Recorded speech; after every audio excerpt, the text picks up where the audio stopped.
Welcome back sa aking channel. Bimby Aquino hindi maipaliwanag ang nararamdamang sakit at awa sa kanyang pinakamamahal na mommy na si Kris Aquino dahil sa sakit na pinagdaraanan nito ngayon. Panuurin at pakinggan ang buong detalye.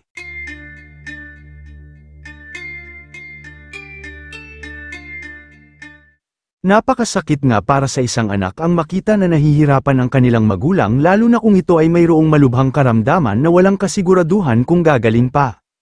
Isa na nga dito ang anak ng Queen of All Media Kris Aquino na si Bimby na isa sa pinaka-nasasaktan at nalulungkot ngayon sa pinagdaraanan ng kanyang pinakamamahal na ina. Hanggang ngayon kasi ay patuloy pa rin nakikipaglaban ang Queen of All Media sa kanyang karamdaman ngayon na walang kasiguraduhan kung kailan gagaling at kung kailan muli magiging normal ang kanyang buhay. Sa pinakabagong post nga ni Kris Aquino sa kanyang social media account ipinakita niya kung paano siya mahalin at alagaan ang kanyang anak na si Bimby.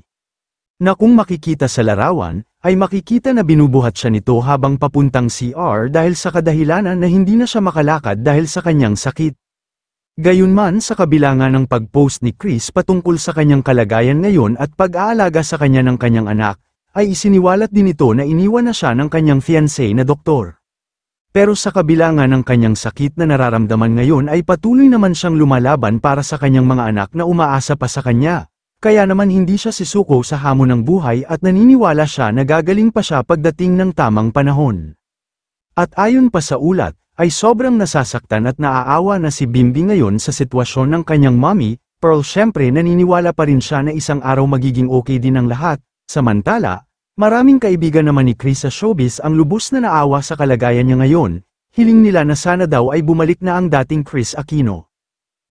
Kayo mga ka-showbiz, anong masasabi nyo sa ating showbiz topic ngayon?